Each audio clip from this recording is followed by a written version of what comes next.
안녕하세요. 책 읽어드리는 집사 백종환입니다. 보통 부모님들은 자녀가 장애 진단을 받게 될 경우 그 사실을 받아들이기 힘들어 눈물로 지새웁니다. 그리고 어느 순간 정신을 부여잡고 전국의 치료실을 찾아 순례를 하게 되죠. 그리고 어린이집부터 모든 교육 과정이 그야말로 가시밭길이고요. 우리의 일상 속의 장애 교육, 특수 교육은 비일상이었기에 어떻게 교육하고 어떻게 교육받아야 하는지를 잘 몰라 허둥대며 장애 부모 탓으로, 장애 가족의 탓으로 그 짐을 온전히 짊어지고 우리 부모들은 살아왔습니다. 그렇습니다. 우리 부모 세대들은 장애 학생이 함께 있는 교육을 어떻게 해야 할지 배우지 못했습니다. 부모 세대들이 학생이었을 때에도 장애 교육을 배운 바가 없습니다. 교사를 양성하는 사범대학에서조차도 통합교육은 없었다고 합니다. 그래서 어쩌다 장애 학생이 학급에 있을 경우 임기응변으로 하루하루를 보냈다고 하고요. 이러한 현실 속의 교사들의 이야기가 오늘 소개하는 책입니다. 해보니까 되더라고요 라는 중학교 통합교육을 제시하는 책입니다. 이 책의 저자 이수연 선생님은요, 장애가 있는 자녀를 키우면서 통합교육에 관심을 가지고 교사로 다양한 학생들을 만나면서 중등 통합교육이 나아갈 방향에 대해 깊이 고민하고 계시는 선생님이시고요.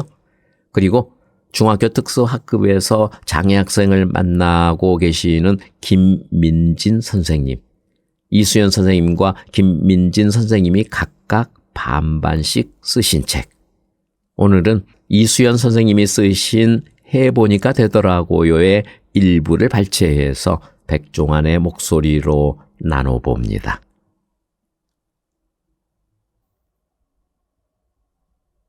내 아이는 보내고 싶지 않는 학교. 휴직. 사람 일은 모르는 거예요. 올해 휴직할 생각이 추워도 없다는 나에게 교무부장이 한 말이다. 첫 아이가 태어나고 10개월쯤 되었을 때 남편의 일로 함께 미국으로 가게 되었다. 교무부장은 동반 휴직을 쓰라고 했지만 나는 육아휴직을 쓰겠다고 고집했다. 당시 나는 일에 푹 빠져 휴직하기가 싫었던 터라 딱 1년만 미국에 다녀왔다가 빨리 복직할 생각이었다. 육아휴직은 경력도 인정되는 데다 3년이나 쓸 수 있어 남겨둘 이유가 없었다. 그런데 정말 사람 일은 모르는 것이었다. 딱 1년만 하겠다고 군소리치던 내가 7년이나 휴직을 했으니 말이다. 젊어서 나는 영재 교육에 관심이 많았다. 아기를 낳고 휴직하기 전까지 학교에서 영재반 아이들의 영어 교육을 도맡아 했다. 교사가 되기 전에는 소위 스카이를 목표로 하는 아이들의 과외를 주로 했다. 나는 아이들을 명문대에 보내는 데에 관심이 많았고 1점이라도 시험 점수를 올려주는 데 보람을 느꼈다. 나는 내 아이도 영재로 키우고 싶었다. 그런 나의 바람처럼 아이는 걷기도 전부터 책을 무척 좋아했다. 다른 활동에는 별로 관심이 없고 자꾸만 책을 읽어달라고 했다. 책 육아가 유행하던 시절이라 아이가 책을 좋아하는 것에 안도했다. 하루에 수십 권의 책을 함께 읽었고 아이는 얼마 지나지 않아 책을 다 외워버렸다. 그걸 보면 나는 아이가 영재일지도 모른다고 생각했다. 아이의 교육에 관심이 많았던 나는 1년 후 복귀해서도 복직을 하지 않았다. 어린이집을 보내지 않고 내가 직접 가르치며 키우고 싶은 욕심이 생겼기 때문이었다. 그렇게 휴직을 이어가던 중 둘째가 생겨 아이를 어린이집에 보내게 되었다. 기관에 보내고 나니 뭐라고 딱 꼬집어 말할 수 없는 불안감이 찾아왔다. 아이를 등 하원시킬 때 만나는 또래 아이들과 내 아이는 느낌이 많이 달랐다. 그간은 딱히 발달이 느린 것도 아니었고 오히려 빠르다면 빠른 부분도 많아서 걱정을 않고 있었다. 그런데 달랐다. 영유아 검진으로도 알아낼 수 없는 독특함. 소통이 되는 건지 안 되는 건지 판단이 서지 않는 애매함. 어딘가 자기만의 세상에 자주 가 있는 것 같은 느낌이 있었다. 그렇게 불안한 채로 1년쯤 지내다 아이가 급격하게 퇴행을 시작하고서야 우리는 대학병원을 찾았다. 장애. 자폐 스펙트럼이라는 청천벽력 같은 진단명이 의사 입에서 흘러나왔을 때부터 나는 눈물을 멈출 수가 없었다. 세수하다 울고, 밥 먹다가 울고, 설거지하다 울고, 매일 눈물로 시작해서 눈물로 하루를 마쳤다. 아이가 너무 예뻤고 또 그만큼 가여워서 견딜 수가 없었다. 의사는 조기 집중 치료를 권했고 그때부터 기나긴 치료실 생활을 시작했다. 치료를 잘 받으면 아이가 정상으로 돌아올 것이라고 굳게 믿었다. 그래서 아이의 치료에 모든 것을 걸었다. 아이는 생각만큼 좋아지지 않았다. 의사는 치료를 많이 받으면 좋아진다고 했지만 그렇지 않았다.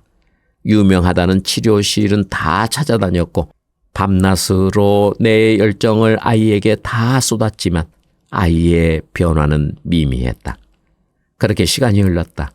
장애는 치료로 낫게 되는 질병이 아니라는 것을 아프게 깨닫기까지 몇 년이 걸렸다. 내 아이를 위한 학교. 아이가 7살이 되던 해 더욱더 고민이 깊어졌다. 곧 초등학교에 입학해야 하는데 학교를 누구보다 잘 아는 터라 나는 아이를 학교에 보내고 싶지 않았다. 그간 내가 지켜본 학교는 장애 아이에게 어떤 곳이었나. 느린 학습자에게도 냉정한 학교인데 하물며 장애가 있는 학생에게는 얼마나 무관심했는가. 학업을 따라가지 못하는 학생들은 존재하지만 존재하지 않는 아이들처럼 취급했었다.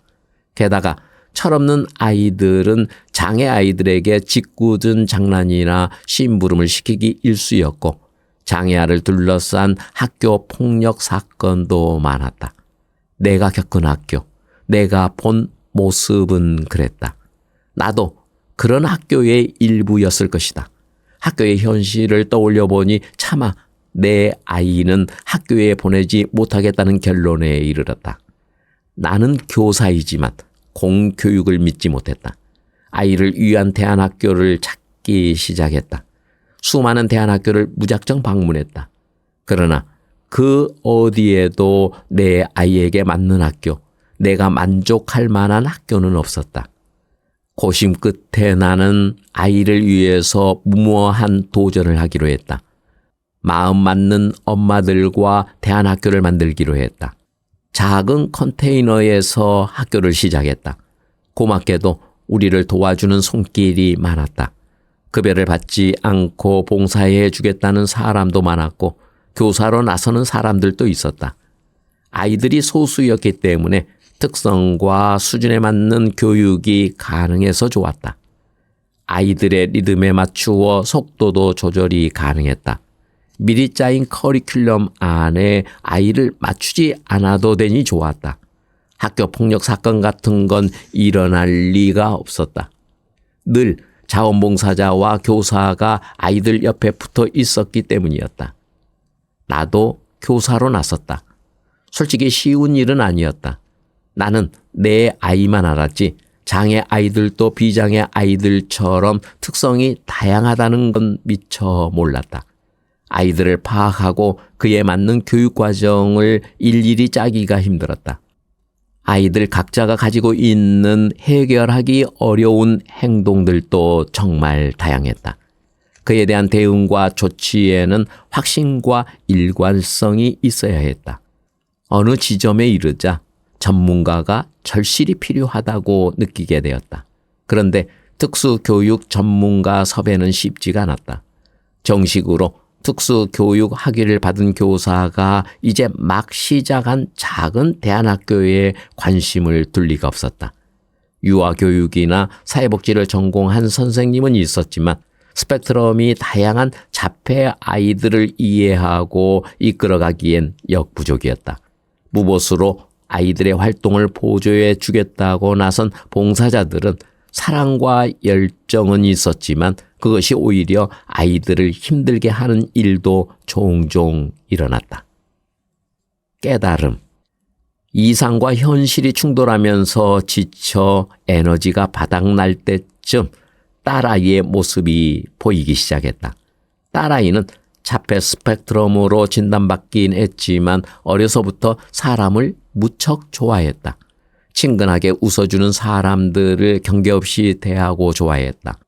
언제부터인가 놀이터에 가도 지하철 안에서도 마트에 가도 또래 아이들을 보면 넋을 놓고 쳐다봤다. 관심사가 거의 없는 아이가 또래 아이들만 보면 한박 미소를 띠며 쳐다보는 것이었다. 길을 가다 또래 아이와 마주치면 그 아이가 사라질 때까지 뒤를 돌아보곤 했다. 그 모습을 보면서 배란간 의문이 찾아왔다. 대안학교와 내가 선택한 이 길이 맞는 것일까? 이 길이 진정 아이를 위한 길일까? 육아와 교육의 대상으로서의 아이가 아니라 궁극에는 자신의 삶을 살아가야 할 주체로서 아이가 보였다. 우습게도 그제야 나는 아이의 미래와 교육을 관련지어 생각하게 되었다. 아이는 미래에 어떤 사회에서 살게 될까? 학교를 졸업하고 난 후에는 어떤 세상을 만나게 될까? 주변엔 항상 자원봉사자들이 따라다니게 될까? 늘 장애인 또래만 만나게 될까? 늘 아이에게 딱 맞는 사회만 만나게 될까? 이런 의문이 들면서 아이를 위한 학교를 만든 것도 결국엔 내 욕심임을 깨달았다. 아이가 무엇을 원하는지를 생각하지 않았다. 아이의 눈빛이 말하고 있었다. 아이는 또래를 만나고 싶어 했고 세상과 만나기를 원했다. 아이의 미래를 생각하니 어떤 교육이 필요한지 알게 되었다. 장애인과 비장애인이 더불어 사는 사회, 장애인이 격리되는 것이 아니라 사회의 일원으로서 충분한 역할을 해낼 수 있는 사회, 그런 사회를 희망하면서 나는 왜 내 아이를 보호와 교육이라는 이름으로 작은 온실 안에 가두려고 했을까? 아이만 따로 잘 교육시켜 졸업할 때쯤 사회에 짠 하고 내놓으면 비장애인들과 잘 어울릴 것이고 그만큼 성장할 수 있으리라는 생각은 착각이었다. 치료실에서 집중 치료를 받았던 것처럼 학교에서도 내 아이만을 위한 집중 교육이 이루어지면 빨리 성장할 것이라 믿었다. 이미 몇 년간 기관에 보내지 않고 집중 치료를 해봤으면서도 나는 교육에서도 똑같은 오류를 다시 범하고 있었다. 물론 내가 학교를 보내고 싶지 않았던 또 다른 큰 이유는 아이를 보호하고 싶은 마음에서였다. 그간 학교에서 나는 장애 아이들에게 일어난 학교 폭력과 무관심을 얼마나 많이 목도했던가. 교사로서 나도 장애에 대해 얼마나 무지하고 무관심했던가. 학교는 공부를 잘하고 규칙을 잘 지키며 살아가는 사람을 길러내는 곳이라고 생각하지 않았던가. 다양성을 인정하지 않는 학교에서 다양성 스펙트럼의 가장 끝에 있는 내 아이는 철저히 소외되거나 학교 폭력에 노출될 뿐이라고 생각했다. 그래서 나는 아이를 안전한 곳, 내 품과 같은 곳에서 교육시키면 학령기에는 안전하게 클 것이라고 생각했다. 그런데 그 다음은 학령기를 안전하게 보내고 졸업 후 아이가 만나게 될 사회도 그만큼 안전할까를 생각해 봤다. 당연히 아니었다. 내 아이가 만나게 될 사람은 친절한 선생님이나 자원봉사자만이 아닐 것이다. 내 아이만을 위해 설계된 프로그램도 없을 것이다. 그런 사회에서 살아가려면 아이 스스로 모든 상황에 적응해 나갈 수 있는 힘이 필요하다는 것은 분명했다. 새로운 상황에 적응해 나갈 수 있는 힘, 어려운 상황을 극복해 갈 수 있는 힘, 그 힘은 하루아침에 길러지는 것이 아니었다. 그 힘을 기르려면 반드시 학령기에 교육하고 훈련해야 하는 것이었다. 아이가 학교로 가야 하는 이유는 또 있었다. 내 아이도 잘 교육시켜야 하지만 함께 살아갈 또래들에게도 아이의 장애에 대해 알리고 이해시켜야겠다는 생각이 들었다. 우리 사회는 장애를 너무 모르고 무관심하다. 부끄럽지만 나조차도 그랬다.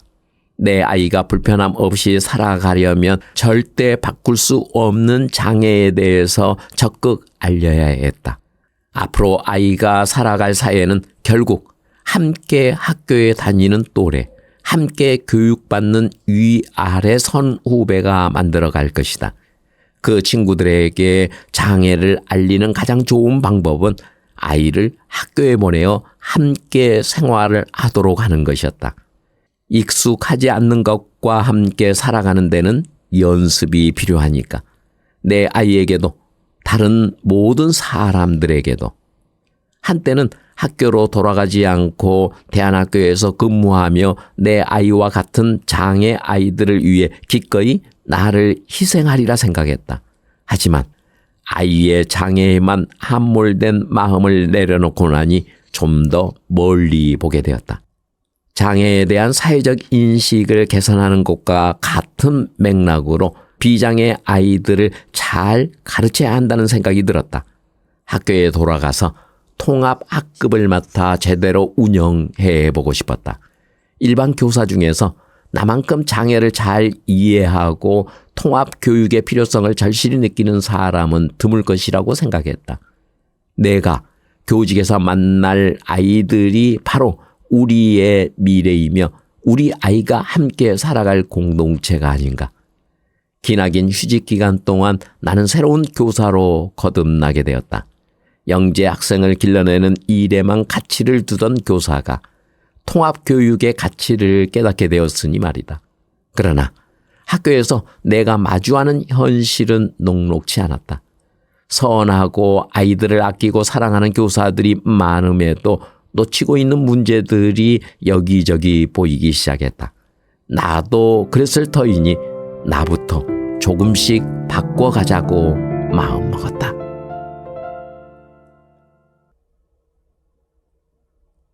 특수반 가야 되는 거 아니야? 아! 기합 소리 같기도 하고 딱꼭질 소리 같기도 하다. 누군가 소리를 낸 것 같은데 누구인지 알 수 없다. 누가 선생님한테 할 말이 있나요? 아이들은 아무 대답이 없었다. 나도 그냥 무심하게 수업을 이어갔다. 5분쯤 지났을까? 또 어딘가에서 같은 소리가 났다. 잠시 수업을 멈추고 둘러보았다. 교실 뒤쪽에서 고개를 숙이고 앉아있는 한 남학생 같았다. 딱꼭질 소리가 갑자기 크게 난 건가? 난 대수롭지 않게 또다시 수업을 이어갔다. 그렇게 수업을 하는 동안 이 학생은 20번도 넘게 소리를 냈다. 조금 당황했지만 모르는 척 수업을 했다. 수업이 끝나자마자 교무실에서 담임 선생님을 찾았다. 5반 담임 선생님이시죠? 그 반에 이상한 소리를 내는 학생이 있던데 혹시 왜 그런지 아시나요? 아, 종혁이요. 틱 장애가 있어요. 작년부터 시작된 틱이라는데 긴장을 하면 더 심해진다고 하더라고요. 어머님이 걱정을 많이 하고 계세요. 아, 그래요? 음성 틱이군요. 저도 음성 틱이 있는 아이는 처음이라 수업할 때 좀 당황했네요. 어쩌나 아이가 많이 힘들겠어요. 작년에 아들이 눈을 쉴 새 없이 깜빡이는 운동 틱 증상을 보였던 일이 생각났다. 다행히 아들은 한 달 정도 후 괜찮아졌지만 종혁이는 작년부터라니 마음이 짠해졌다. 수업 시간에 내가 보였던 반응들이 미안했다. 첫 시간이라 긴장했을 텐데 얼마나 마음이 조마조마했을까. 첫 시간 이후로 수업에 들어갈 때마다 마음이 쓰였다. 아는 체를 안 하는 것이 최선이라는 생각이 들었다. 하지만 소리가 워낙 커서 나도 적응하는 데 시간이 좀 필요했다. 수업을 하다가 갑자기 소리가 나면 깜짝 놀라는 나의 무의식적 반사가 행여 종혁이에게 상처가 되지 않을까 걱정이었다. 하루 종일 종혁이와 함께 생활하는 다른 아이들과의 관계도 염려가 되었다. 다행히 내 염려와는 달리 아이들은 아무렇지도 않는 듯 보였다. 아무래도 오랜 시간 한 교실에 있다 보이니 오히려 금방 적응했나 보다. 하지만 종혁이는 늘 고개를 들지 못했다. 항상 눈치를 보는 듯했다. 나만큼이나 다른 교과 선생님들도 수업 시간에 적잖게 당황한 모양이었다. 교무실에서 선생님들의 염려의 목소리가 심심찮게 들렸다. 종혁이 틱이 심해서 어떻게 해요? 약은 먹고 있는 거예요? 치료는 하고 있는 거예요? 수업 시간에 신경 쓰여서 수업하기가 너무 힘들어요. 다른 애들 공부에 너무 방해되네요. 틱이 너무 심한데 그냥 교실에 둬도 되나요? 특수반에 보내야 되는 거 아니에요? 선생님들의 염려 중 특수반에 보내야 하는 거 아니냐는 말이 가장 마음 아팠다. 특수교육 대상 학생과 특수반을 바라보는 시각이 여실히 드러났다. 수업에 방해가 되면 특수반에 가야 하는 건가? 특수반은 수업에 방해되는 아이들을 수용하는 곳인가? 특수반에 가면 틱 장애가 치료가 되나? 물론 종혁이를 진심으로 걱정하고 도와주려는 선생님들도 많았지만 교과 수업에 방해가 된다는 이유로 힘들어하는 선생님들도 많았다. 중고등학교는 교과 수업 위주의 교육이 이루어지고 있어서 수업 시간에 학습이 중요하긴 하다. 하지만 수업에 좀 방해가 된다고 해서 혹은 남들과 좀 다르다고 해서 그 아이의 학습권을 빼앗을 수는 없다. 또한 공동체 속에서 어려움을 겪는 일원이 생기면 그 어려움에 공감하고 함께하려는 마음가짐을 가지도록 돕는 것이 교육 아닌가. 공동체에서 약간의 방해가 되면 내치는 것이 우리가 지향하는 교육은 아닐 텐데 말이다. 종혁이는 다행히 내적인 힘이 있는 아이였다. 시간이 지나고 중학교 생활에 어느 정도 적응이 되자 틱의 횟수도 현저히 줄어들었다. 아마도 학기 초에는 처음 하는 중학교 생활에 긴장을 많이 했던 것 같다. 시간이 지남에 따라 점차 본인이 가진 능력을 조금씩 보여주기 시작했다. 수업 시간에 발표할 때에도 조금 망설이는 듯 했지만 한번 해보겠다는 적극성이 보였다. 게임이나 평가가 있을 때는 강한 승부욕과 열정을 보여주었다. 학습 성취도나 이해력도 높은 아이였다. 지내면 지낼수록 장점과 능력이 많이 보였다. 나는 종혁이가 발표를 할 때나 과제를 잘 해냈을 때 칭찬을 아끼지 않았다. 일부러 칭찬을 해준 것이 아니라 정말로 능력이 있는 아이였다. 칭찬을 많이 받는 아이는 정말로 고래가 춤을 추듯 날개를 달았다. 시간이 갈수록 손을 들고 발표하는 횟수가 많아졌다. 틱이 사라지는 것은 아니었지만 종혁이는 고개를 숙인 아이에서 점점 고개를 들고 손을 드는 아이로 변화해 갔다. 한 번은 20년 후 자신의 모습을 그림으로 그려보고 영어로 표현해보는 시간이 있었다. 아이들은 저마다 자신의 장래 희망을 그림으로 그리며 즐거워했다. 종혁이도 열심히 하는 모습이 보였다. 슬쩍 노트를 보니 그림 속의 종혁이는 마이크를 들고 있었다. 그리기를 끝낸 후 발표하는 시간을 가졌는데 역시 종혁이가 손을 번쩍 들었다. When I become 30 years old, I will be an announcer. 종혁이는 아나운서가 되는 것이 꿈이었다. 그런데 종혁이가 아나운서라고 말하는 순간 어디엔가에서 헐 하는 소리가 들려왔다. 누가 헐이라고 했어요? 친구가 자신의 꿈을 이야기하는데 그런 반응 보이면 되나요? 그게 종혁이는 계속 소리를 내는데 아나운서는 소리를 내면 안 되잖아요. 아나운서는 말을 잘 해야 하는데. 공부를 잘하는 반장 아이였다. 종혁이 말 잘 하잖니? 발표도 열심히 하고 목소리도 좋고 선생님이 보기엔 충분히 훌륭한 아나운서가 될 수 있을 것 같은데. 분위기가 조금 썰렁해졌다. 아이들이 서로 눈치를 보는 듯 했다. 여러분, 지금의 여러분 모습이 20년 후까지 그대로 갈까요? 천재의 대명사인 아인슈타인도 어릴 적엔 늘 꼴찌만 했다는 것 알고 있지요. 진부한 얘기 같지만 링컨이나 에디슨 같은 위인도 어릴 적엔 바보로 불리기도 했다는 거 여러분도 잘 알 거예요. 지금 여러분 앞에 서서 말을 하고 있는 선생님도 어릴 적엔 수줍음이 너무 많아서 남들 앞에서 한마디도 못하기도 했답니다. 아이들은 고개를 끄덕였다.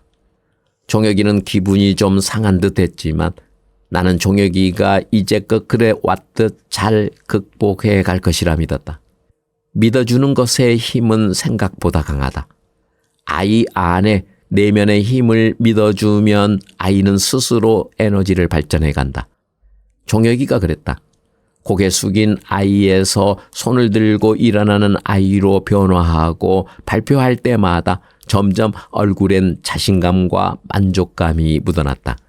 틱의 횟수가 현저하게 줄어들기도 했지만 종혁이의 얼굴에서 빛이 났다. 힘든 상황을 극복해가는 아이의 모습은 봉우리에서 꽃이 피듯 그 자체로 빛이 난다. 지켜보는 이들에게 기쁨과 희망을 준다. 요즘은 스트레스나 심리적인 요인 때문에 틱 증상을 보이는 학생들이 10년 전보다 훨씬 많아졌다. 강박증이나 주의력 결핍, 과잉 행동 장애를 보이는 학생들도 많다. 이런 학생들을 따로 상담하거나 치료 프로그램을 연계해 주는 것도 물론 필요하겠지만 무엇보다 학교와 학급에서 수용해 주는 따뜻한 분위기가 중요하다.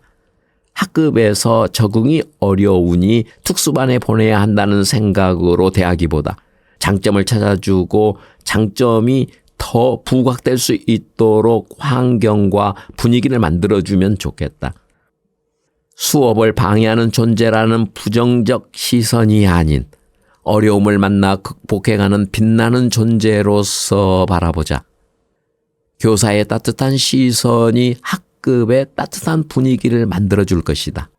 따뜻한 수용의 분위기가 어려움을 겪는 아이를 변화시키고 아이 안에 있는 내면의 힘이 발휘되도록 할 것이다. 아이는 생각보다 더 용감하게 문제를 극복해 나갈지도 모른다. 종혁이가 친구들 앞에서 당당하게 아나운서의 꿈을 발표했던 것처럼 교사는 믿어주고 포용해주고 따뜻한 눈빛으로 지지해주는 것으로 아이의 성장을 함께 누릴 수 있을 것이다. 가장 크게 어려움이 드러난 사람을 포용하는 분위기는 어려움을 겪고 있지만 아직 겉으로 드러나지 않는 다른 사람에게도 긍정적 영향을 끼칠 것이다. 울타리는 울타리 안에 모두를 안전하게 만드는 것이니까 이것이 통합교육의 가치이고 지향이 아닐까?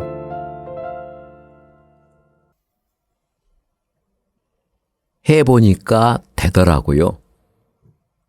몰라서 못 느끼는 기쁨. 1학년 일반 교실 뒤편에는 각종 알림사항들이 빼곡히 붙어 있다. 가만히 들여다보니 1인 1역, 조별 청소 구역 등 역할 나누기 한 것을 담임선생님이 붙여두었다. 그런데 1학년 일반의 최적은 분명 30명인데 역할 나누기에는 29명밖에 없었다. 자세히 보니 발달장애로 특수교육 대상인 혁이가 빠져 있다. 왜일까? 혁이는 학습도 어느 정도 가능하고 몸이 불편한 것도 아니고 친구들과도 곧잘 어울리는 아이인데 청소 정도는 시켜도 아주 잘할 텐데 분명 학급에 혁이가 할 수 있는 역할이 있을 텐데 담임선생님은 학급 관리를 잘하고 늘 열심히 수업하며 학생들을 사랑하는 선생님이었다. 혁이를 일부러 학급에서 배제할 리는 없었다. 게다가 혁이가 너무 귀엽다고 교무실에서 얘기하는 걸 여러 번 듣기도 했다. 나는 동료 교사들이 특수교육 대상 학생을 교육활동에서 배제시키는 장면을 여러 번 목격했다. 아니, 어쩌면 나도 장애 아이를 키워보지 않았을 때는 의식조차 하지 못한 채 특수교육 대상 학생을 차별하고 배제시켰을지도 모르겠다. 교사의 자질이 부족해서 혹은 인품이 나빠서 특수교육 대상 학생을 배제시키는 것은 아니었다. 그저 그동안 특수교육 대상 학생은 특수반에서 학습하고 특수교사가 관리한다는 생각이 관행처럼 자리 잡아서이기도 했다. 나는 혁이가 수업에 참여한 일들을 담임선생님에게 알리기로 마음먹었다. 그동안 혁이가 공부했던 영어 단어 활동지를 보여주었다. 수업 중 혁이가 하는 활동들도 얘기했다. 다른 아이들이 하는 활동을 그대로 할 수는 없지만 혁이가 할 수 있는 부분을 연구해서 참여시켰던 경험을 나누었다. 혁이가 영어로 표현을 못하는 부분 그림이나 한글로라도 표현하도록 지도하고 발표 활동에도 참여할 수 있다는 것을 강조했다. 역시 담임 선생님은 깜짝 놀랐다. 혁이가 수업 중에 무엇을 할 수 있을 거라는 생각조차 못했다고 한다. 혁이가 글씨를 잘 쓰는 줄도 처음 알았고 그림도 처음 봤단다. 알려줘서 고맙다고 했다. 역시 예상했던 것처럼 그동안 몰라서 못한 거였다. 특수교육 대상 학생은 의뢰이 다른 아이들처럼 활동을 하지 못할 것이라 생각해서 그렇다. 교무실에 다른 선생님들과도 자연스럽게 혁이 이야기를 공유하게 되었다. 모두 혁이의 담임 선생님과 같은 반응이었다. 그 후로 혁이의 담임 선생님이 이것저것 시켜봤나 보다. 해보니까 되더라고요. 혁이가 청소도 잘하고 글씨도 생각보다 잘 쓴단다. 많은 활동을 시키지는 못했지만 혁이가 할 만한 것들이 보이기 시작했다고 했다. 역시 긍정의 기운은 그 힘이 크다. 다른 교과 선생님들도 이내 조금씩 혁이가 할 수 있는 것들을 고민하고 서로 나누었다. 한동안 혁이의 이야기로 교무실 분위기가 훈훈했다. 청소 시간에 빗자루를 들고 복도에 왔다 갔다 하는 혁이의 모습이 보였다. 혁아, 왜 도망가? 빨리 들어와서 여기 쓸어. 반 친구들의 목소리도 들렸다. 이제 혁이네 반 아이들은 장애가 있든 없든 모두가 1인 1역을 가지고 있다. 모두가 함께 생활하고 함께 공부하고 함께 밥을 먹고 함께 청소도 한다. 혁이의 장애가 함께 생활하는데 장애가 되지 않는다. 담임 선생님은 오늘도 입에 침이 마르게 혁이와 반 아이들을 칭찬한다. 서로 돕는 모습을 보고 뿌듯해하고 혁이가 생각보다 잘한다고 날마다 기뻐한다. 날로 성장하는 혁이의 모습을 혁이 부모님에게 알리는 모습도 보인다. 역시 선생님이 역량이 부족해서 못한 게 아니었다. 그저 잘 몰라서, 그저 관행대로 했을 뿐이었다. 이제 아마도 혁이의 담임 선생님은 통합교육의 가능성과 가치를 전파하는 또 한 명의 전도사가 될 것이다. 아이들과 함께하는 기쁨. 학생들이 주제 하나씩 골라 영어로 글을 쓰는 시간이었다. 특수교육 대상인 혁이는 영어로 글을 쓰지는 못해서 무엇을 시켜야 하나 고민이었다. 다른 학생들은 영어로 글을 쓰고 발표까지 할 텐데 혁이를 아무것도 안 하게 내버려 둘 수는 없었다. 무언가 과제를 주고 발표까지 참여시키고 싶었다. 고민을 하다가 혁이한테 물어봤다. 혁아, 친구들 다 글 쓰는데 혁이도 쓸까? 안 써. 그럼 혁이는 뭐 하고 싶어? 없어요. 여기까지 대화하자 반 아이들이 한 목소리로 얘기했다. 혁이 자동차 좋아해요. 자동차 그리라고 하고 발표시키면 돼요. 학생들 덕분에 아이디어를 얻어 혁이는 자동차를 그리게 되었다. 교실 앞에 나와서 자신이 그린 자동차에 대해 발표도 했다. 몹시 수줍은 듯 했지만 더듬더듬 하면서도 끝까지 해냈다. 발표가 처음이냐고 물어보니 고개를 끄덕였다. 혁이를 바라보는 반 친구들의 눈빛이 따뜻했다. 진심으로 잘하기를 바라는 응원의 눈빛이었다. 비록 우리말로 발표했지만 더듬더듬 최선을 다해 발표하고 돌아서는 혁이를 향해 아이들이 힘찬 박수를 보내줬다. 아이들도 분명 함께 기뻐하고 있었다. 교과 선생님과 함께하는 기쁨. 2교시 수업 시간이었다. 열심히 예문을 들어가며 단어 설명을 하고 있었는데 갑자기 맨 앞에 앉아있던 종현이가 소리를 쳤다. 종현이는 지적장애가 있는 특수교육 대상 학생이다. 와! 이수현 영어 선생님 카리스마 쩐다! 지구의 모든 나쁜 놈들을 무찔러 줄 거다! 반 친구들이 모두 책상을 치며 웃었다. 종현아, 왜? 선생님이 무서워? 선생님은 안 무서운데 쎄 보여요. 그래서 종현이는 선생님이 싫어? 아니요, 좋아요. 그럼 종현이는 어떤 선생님이 제일 좋아? 내심 내가 제일 좋다고 하기를 기대하고 물어보았다. 홍길동 체육 선생님이 제일 좋아요. 종현이는 지적장애의 신체장애가 중복으로 있는지라 의외였고 내심 놀랐다. 와우, 정말? 종현이 체육도 잘해? 네. 우리의 대화를 듣던 학급 친구들이 여기저기서 나에게 자랑하듯 얘기를 해준다. 체육 선생님이 종현이한테 엄청 잘해주세요. 종현이가 체육 수업을 거의 못하는데 종현이한테 항상 앉아만 있지 말고 공이라도 던져보자고 하세요. 체육 선생님이 종현이한테 이거 해보자 저거 해보자 하면서 엄청 챙겨주셔서 종현이가 체육 선생님 좋아해요. 아이들의 얘기를 듣는데 마음이 따뜻해졌다. 역시 특수교육 대상 학생들을 나만 챙기고 있는 것은 아니었다. 체육 선생님도 통합교육의 기쁨을 함께하고 있는 것이 분명했다. 나보다 더 종현이를 감동시키는 선생님과 같은 학교에 다니고 있어서 정말 행복했다. 복도에서 체육 선생님을 우연히 마주쳤을 때 나는 엄지를 척 올려 보였다. 선생님, 아이들이 체육 선생님을 정말 좋아하던데요. 특수반인 건 비밀이에요. 선생님, 우리 반에 특수교육 대상자가 있어요. 그런데 비밀이에요.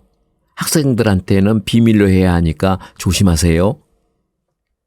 내가 수업을 맡은 반에 특수교육 대상인 현수가 있다고 담임선생님이 얘기했다. 그런데 현수는 특수반에 가는 것을 싫어한단다. 친구들이 자신이 특수반인 것을 아는 것도 싫어한다고 했다. 부모님이 현수의 의견을 존중해서 담임 선생님에게 간곡히 부탁했다고 한다. 첫 수업에서 나는 단번에 현수가 누구인지 알아봤다. 말하기를 너무나 좋아하는 아이였다. 교사뿐 아니라 반 아이들의 일거수일투족에 참견하고 싶어하고 맥락에 맞지 않는 엉뚱한 말로 교실을 웃음바다로 만들기도 했다. 친구들이 학습에 집중하는 시간에는 교실에 흐르는 침묵을 참지 못해 엉덩이가 들썩들썩한 모양이 외모는 중학생이지만 짐짓 N7살 아이를 연상케 했다. 현수의 수준을 파악하기 위해 이것저것 조심스럽게 시켜보았다. 내가 무엇을 시킬 때마다 현수는 발랄하게 말했다. 선생님, 제가 영어를 잘 못해서요. 따로 과외는 받고 있는데 수업을 못 따라가요. 제가 수업을 못 따라가도 이해하세요? 과외 선생님이 저 지금 학교 공부할 때가 아니래요. 그렇게 과제를 쏙쏙 피해가려는 현수가 우스워서 물어봤다. 선생님이 너무 궁금한데 과외 선생님에게는 뭘 배워? 현수가 지금 뭘 공부하고 있는지 알려줄래? 그럼 선생님이 수업에 참고할게. 그게 분명히 뭘 배우긴 배웠는데 생각이 안 나네요. 이렇게 얼렁뚱땅 넘어가기 일쑤였다. 특수교육 대상 학생을 위해 학습지를 따로 만들어 둔 게 있었지만 현수가 친구들과 다른 활동을 하는 것을 싫어한다고 해서 줄 수가 없었다. 대신 수업 활동을 최대한 참여할 수 있도록 꾸준히 격려하고 촉진했다. 나의 관심에 신이 난 현수는 얼마 지나지 않아 나에게 마음의 문을 활짝 열었다. 어떻게든 수업 활동에 참여하고 싶은 현수의 마음이 보였다. 내가 영어 단어를 가르칠 때는 발음을 우리말로 빼곡히 써놨다가 공부를 했다. 그리고 자신이 영어 공부를 했다는 것을 나에게 자랑하고 싶어 했다. 선생님, 저요. 원래는 페이버릿 서브젝트가 매스였는데요. 이제 잉글리시로 바뀌었어요. 잉글리시 스터디가 조금 좋아지려고 해요. 이렇게 자꾸만 수업 시간에 배운 단어를 우리말에 억지로 끼워 넣어 나에게 다가와 구수한 발음으로 얘기했다. 우리 현수 정말 열심히 하는구나. 기특하다. 엄지를 들어 보이면 신이 나서 뛰어가는 현수가 정말 귀여웠다. 나는 학기 초에 도장판을 나눠주고 학생들이 발표를 하거나 과제를 잘할 때마다 도장을 찍어주었다. 학기 말에는 도장을 많이 받은 학생에게 시상을 했는데 아이들은 상품보다도 도장을 모으는 것 자체에 열광을 했다. 현수도 도장 받는 것을 좋아했는데 과제를 잘 해내지 못하는 현수가 도장을 받는 것은 여간 힘든 일이 아니었다. 그래서 다소 주제에 어긋나는 발표를 해도 발표를 했다는 것 자체를 크게 칭찬하며 도장을 찍어주곤 했다. 그런데 도장이 정말 욕심이 났는지 어느 날엔 영화를 보고 감상문을 쓰는 과제에 이렇게 써서 냈다. 영화를 보고 난 후 나의 생각이 달라진 부분이 있다면 무엇인지, 내가 영어 지능이 높았으면 좋았을 것이라는 생각을 했다. 이유는 이수연 쌤한테 영어 도장 많이 받을 수 있어서입니다. 현수는 정말 순수하고 사랑스러운 아이였다. 나는 어떻게든 현수가 학습 활동을 할 수 있도록 돕고 도장을 찍어주어 성취감을 느끼게 해주고 싶었다. 그런데 쉽지가 않았다. 한 반에 30명의 아이들이 있고 학생들에게 공평한 관심을 주어야 했기 때문이다. 매일 현수만 지도할 수는 없는 노릇이었다. 게다가 특수교육 대상이라는 사실을 숨겨야 해서 따로 학습지를 주기도 조심스러웠고 따로 도움을 주기가 곤란한 상황이 많았다. 내가 도움을 주면 할 수 있는 활동들도 꽤 많았지만 도움이 필요한 아이가 현수뿐만이 아니었기 때문에 한계가 있었다. 이럴 때면 보조교사의 도움이 절실했다. 만약 특수교육 보조원이 있다면 현수가 수업에 더 많이 참여할 수 있을 텐데, 더 나아가 통합교육 지원 교사가 있으면 얼마나 좋을까? 그러면 함께 상의하며 학생에게 맞는 적절한 수업을 설계하는 데 도움이 될 것이다. 물론 특수반도 거부하는 현수가 보조교사를 받아들일지는 장담할 수 없지만 어쨌든 현수와 비슷한 수준의 아이는 확실히 많은 도움을 받을 수 있을 것이다. 1년간 현수를 지도하며 아쉬움이 많이 남았다. 현수와 나 사이에 긍정적인 관계가 형성되어 현수의 학습을 촉진시키기는 했지만 가능성이 보이는데 더 해주지 못한 것 같아 안타까움이 컸다. 아직 우리 사회의 많은 사람들이 특수교육 대상 학생에 대한 편견이나 선입견을 갖고 있어서인지 대상자 신청을 하는 것도 대상자임을 밝히는 것도 꺼리는 학부모와 학생을 종종 본다. 특수교육 대상 학생이 되는 것이 열등한 존재로 낙인이 찍히는 것이 아니라 학교에서 필요한 도움과 교육적 지원을 받고 개인의 성장을 보다 효과적으로 돕는 일이라는 인식이 필요하다. 학교와 선생님들의 노력이 더 필요한 것이 분명하다. 그래서 사회 전체의 인식 개선도 빨라졌으면 좋겠다. 학교에는 수많은 현수가 있다. 자신의 수준에 맞지 않는 수업을 따라갈 수 없는 아이들, 장애와 비장애 경계에 있는 아이들, 특수교육 대상임을 밝히기 꺼려하는 아이들, 학교와 사회에서 이 아이들을 배제하지 않고 적극적으로 통합하는 방법을 이제는 적극적으로 마련해야 하지 않을까. 학교에 있는 수많은 현수가 학습 활동에서 소외되지 않고 적절한 도움을 받을 수 있도록 다양성을 인정하고 존중하는 것은 21세기 글로벌 세계에서 살아가는 시민으로서 기본 태도다.